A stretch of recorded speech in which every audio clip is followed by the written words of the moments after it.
Hi students, कैसे हैं आप लोग। आज हम लोग मैथमेटिक्स में HCF पढ़ेंगे, हाईएस्ट कॉमन फैक्टर जिसे हम कहते हैं। हाईएस्ट कॉमन फैक्टर मतलब होता क्या है, जो कि सबसे बड़ा एक समान गुणनखंड हो। सबसे बड़ा एक समान गुणनखंड कहने का मतलब क्या हुआ, जैसे हम 12 लिखते हैं और 16 लिखते हैं, तो इसमें ये देखा जाए कि ये 12 किससे किससे कटता है। ये 12 जो है आपका 1 से भी कट रहा है, 2 से भी कट रहा है, 3 से भी कट रहा है, 4 से भी कट रहा है और 6 से भी कट रहा है। और ये 16 जो है वो आपका 1 से कट रहा है, 2 से कट रहा है, 4 से कट रहा है, 8 से कट रहा है और स्वयं 16 से कट रहा है। ठीक है, यहाँ भी स्वयं 12 से कट रहा है। तो देखा जाता है इसमें ये है कि ये तो 1 से भी कट रहा है दोनों, 2 से भी कट रहा है दोनों, 4 से भी कट रहा है दोनों, तो कट तो रहा है यहाँ 3-3 गो से। लेकिन सबसे बड़ा कौन संख्या है जिससे दोनों कट रहा है, तो सबसे बड़ा संख्या है वो 4 से 12 भी कट रहा है और 4 से 16 भी कट रहा है। यहाँ 6 से 12 कट रहा है तो 6 से 16 नहीं कट रहा है, 8 से 16 कट रहा है तो 8 से 12 नहीं कट रहा है। इसलिए 4 ही वो सबसे बड़ी संख्या हो गई जो दोनों में एक समान है, दोनों में एक समान है और सबसे बड़ा भी है और दोनों का ही गुणनखंड है।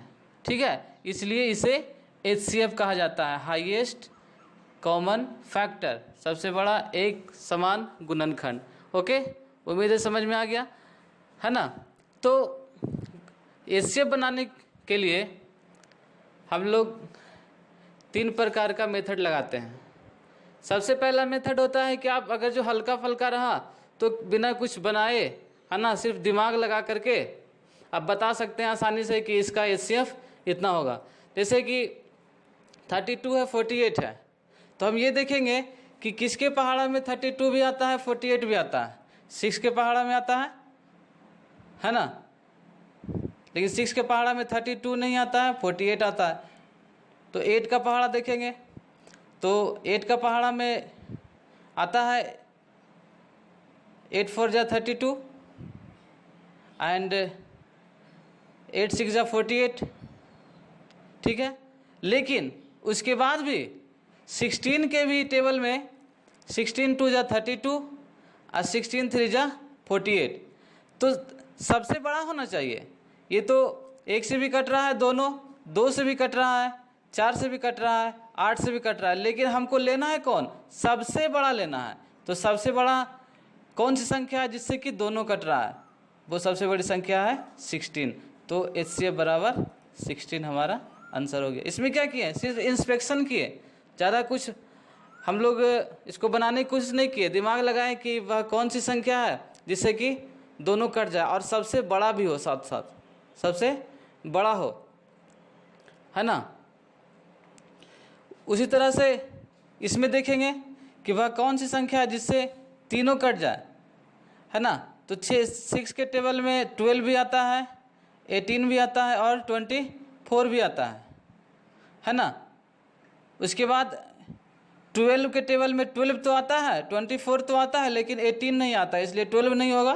तो सबसे बड़ा कौन हो जाएगा आपका 6 ही हो जाएगा, इसलिए इसका HCF जो हो जाएगा वो 6 हो जाएगा। ये 2 से भी कट रहा है, 3 से भी तीनों कट रहा है ना, लेकिन सबसे बड़ा कौन है, 6 है, जिससे कि तीनों कट रहा है। क्योंकि यहाँ हाईएस्ट मतलब होता है कि सबसे बड़ा हमको निकालना है जिससे कि तीनों कट जाए, जितना भी रहे, 3 रहे 4 रहे। ठीक है, तो ये इंस्पेक्शन मेथड है। ये आपका दिमाग इसके लिए काफ़ी शार्प होना चाहिए, तुरंत ही कैलकुलेट करके इसको निकालना है। अब है हम लोग चलते हैं कि दूसरा मेथड कौन है, प्राइम फैक्टराइजेशन मेथड। यानी कि इसको हम इस तरह से इसको हम गुणनखंड करेंगे। यहाँ 2 से लगाएंगे तो यहाँ 8, यहाँ फिर 2 से लगाएंगे यहाँ 4, यहाँ फिर 2 से लगाएंगे तो यहाँ पे 2, यहाँ फिर 2 से लगाएंगे तो यहाँ पे 1। इस तरह से 18 को भी इस तरह से तोड़ेंगे, 2 से 9, यहाँ 3 से 3, यहाँ 3 से 1। तो अब लिखेंगे इसको 16 इज इक्वल टू लिखेंगे 2 into 2 into 2 into 2। 18 is equal to लिखेंगे 2 इंटू 3 इंटू 3। तो इसमें ये देखना है कि ऊपर और नीचे कौन कौन संख्या एक समान है। तो ऊपर और नीचे दोनों में ये 2 एक समान है ना। ऊपर और नीचे दोनों में 2 एक समान है, इसलिए आपका ये दोनों मिला के 1 2 लिखना है, 1 2 लिखना है, और यही आपका आंसर हो गया। क्योंकि यही हो गया आपका हाईएस्ट कॉमन फैक्टर, यही एचसीएफ हो गया आपका हाईएस्ट कॉमन फैक्टर। 2 ही ऐसा संख्या है जिससे कि दोनों कट सकता है। फिर हम इससे आगे बढ़ेंगे तो 3 से 18 कटेगा तो 16 नहीं कटेगा, 4 से 16 कटेगा तो 18 नहीं कटेगा, है ना, इस तरह से। फिर 8 से 16 कटेगा तो 18 नहीं कटेगा, 9 से 18 कटेगा तो 16 नहीं कटेगा। इसलिए 2 ही वो सबसे बड़ी संख्या हो गई जिससे कि दोनों कट रहा है, बोथ 16 एंड 18। ओके, अब इसमें देखते हैं 3 अंक का है, तो पहले इसको भी इस तरह से तोड़ेंगे, 2 से 8, 2 से 4, फिर 2 से 2, फिर 2 से 1, ठीक है। इस तरह 20 को तोड़ेंगे, 2 से 10, 2 से 5, 5 से ही लगाएंगे 1। ओके, अब 36 को तोड़ेंगे, 2 से 18, 2 से 9, 3 से 3 और 3 से 1। तो यहाँ पे आप लिख सकते हैं इस तरह से 16 is equal to 2 into 2 into 2 into 2, 20 is equal to 2 into 2 into 5, और 36 is equal to 2 into 2 into 3 into 3। Okay, तो आप देखिए कि तीनों में वो कौन सी संख्या है जो कि तीनों में है। तो 2 ही ऐसी संख्या है जो कि तीनों में, यहाँ पे भी 2 ही ऐसी संख्या है जो कि तीनों में है। इस केस में क्या करेंगे कि हम इसे लिखेंगे 2, ये तीनों के बदली 1 2, और ये तीनों के बदली 1 2। इस तरह से हमारा इससे बराबर 4 आंसर। तो 4 ही ऐसी संख्या है जिससे 16 भी कटेगा, जिससे 20 भी कटेगा और जिससे 36 भी कटेगा, है ना। इससे बड़ी संख्या कोई भी नहीं है, ठीक है। अब आइए आगे देखते हैं लॉन्ग डिवीजन मेथड। ये सबसे हल्का मेथड माना जाता है ना। आइए देखते हैं कैसे। 16 से हम लोग डिवाइड करेंगे, 18 में तो 1 एक बार मिलेगा, 16 यहाँ 2 उतरा, और यहाँ 2 से फिर इस 16 को यहाँ लिखेंगे, और यहाँ पे कितने बार में, 8 बार में, है ना, 16 कट गया। तो हमारा ये आपका हो गया HCF, है ना। HCF बराबर 2 आंसर। क्लियर है। इस तरह से इसको देखेंगे, 16 से हम लोग 20 में लगाएंगे तो यहाँ पे आएगा एक बार में 16 उतर के आया 4, फिर 16, फिर 4 बार में 16 कट गया, यानी कि HCF आ रहा है 4। लेकिन इसी 4 को भी और फिर हम इसमें भी लगाएंगे, है ना। 4 से फिर 36 में, 4 9 जा 36, यानी कि हमारा HCF क्या आ गया 4, है कि नहीं। देखिए इसमें भी 4 आया था, इसमें भी 4 आया, यानी कि हमारा आंसर सही है। तो ये हो गया आपका लॉन्ग डिवीजन मेथड, और ये हो गया प्राइम फैक्टराइजेशन मेथड। जिससे भी आप बनाना चाहे उससे आप बना सकते हैं। आइए इसका कुछ हम लोग वर्ड प्रॉब्लम देख लेते हैं, है ना। Look at this board. कहता है find the greatest number that will divide 45 and 108 exactly. कहता वह बड़ी से बड़ी संख्या ज्ञात कीजिए, बड़ी से बड़ी संख्या ज्ञात कीजिए जो 45 और 108 को पूरी तरह से विभाजित कर दे। तो इसमें ज़्यादा कुछ नहीं दिमाग लगाना है, सिंपली क्या करना है, वही इसी तरह से HCF निकालना है ना। या तो आप प्राइम फैक्टराइजेशन मेथड से निकाल दीजिए या फिर लॉन्ग डिवीजन मेथड से निकाल दीजिए, यानी कि इस तरह से आप निकाल दीजिए। 2 बार में यहाँ पे 90 लिखिए, यहाँ उतर के कितना आया 8, और यहाँ पे 1, 45,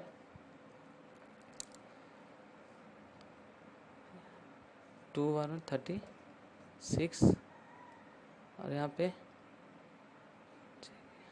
9, यहाँ 18, ये 2 बार में 18, यानी कि आपका आप लिख सकते हो the greatest number is equal to 9, क्योंकि हमारा यही वो संख्या है, 9 ही वो संख्या है, सबसे बड़ी से बड़ी संख्या है जो कि 45 को और 108 को पूरी तरह से एग्जैक्टली, है ना, मतलब पूरी तरह से वो विभाजित कर दे।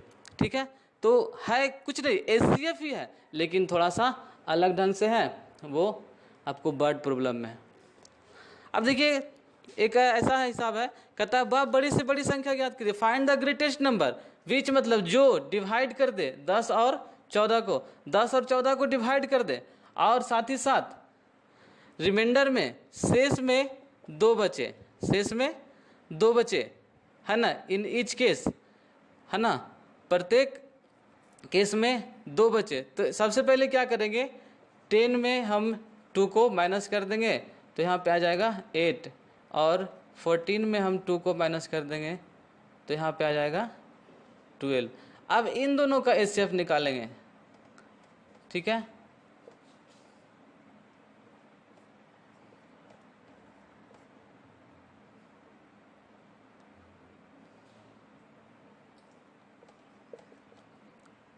तो यहाँ पे एचसीएफ बराबर कितना आया 4, तो यही हमारा greatest number, the greatest number, यही हमारा सबसे बड़ी संख्या हो गया 4, है ना, यही हमारा ग्रेटेस्ट नंबर हो गया 4 ही। जब हम क्या कर रहा है क्वेश्चन कि वैसी संख्या निकालिए जिससे हम 10 और 14 में भागा दे तो 2 शेष बचे। अब देखिए 4 से हम 10 में भागा देंगे बाबू तो 2 शेष बचेगा कि नहीं, है कि नहीं, 4 से फिर 14 में भागा देंगे तो 4 तिया 12, फिर भी 2 शेष बचेगा कि नहीं। तो इस तरह से हमारा आंसर सही है ना। लेकिन करना क्या है, इसमें पहले ही आपको 2 माइनस कर देना। अब यहाँ पे सिर्फ रिमाइंडर 2 था, लेकिन इस मैथमेटिक्स में 5 नंबर में कह रहा है दोनों का अलग अलग है, 78 के लिए 6 है और 92 के लिए 4 है ना। तो इस केस में क्या करेंगे, पहले 78 में हम लोग 6 को माइनस कर देंगे तो 72 आएगा, और 92 में हम लोग 4 को माइनस कर देंगे तो कितना आएगा, 88 आएगा।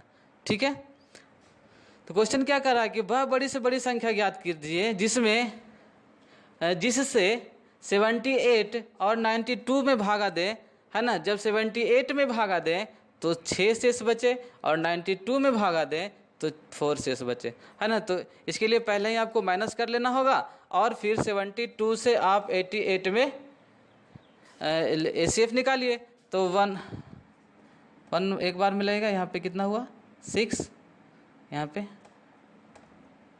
1, अब है 72, है ना। तो 16 का टेबल पढ़ेंगे, 16 1 जा 16, 16 2 जा 36, 16 3 जा 48, 16 4 जा कितना होता है 72, सॉरी 16 4 जा 64। तो यहाँ पे आपका 4 बार मिलेगा। यहाँ पे उतर कितना आया,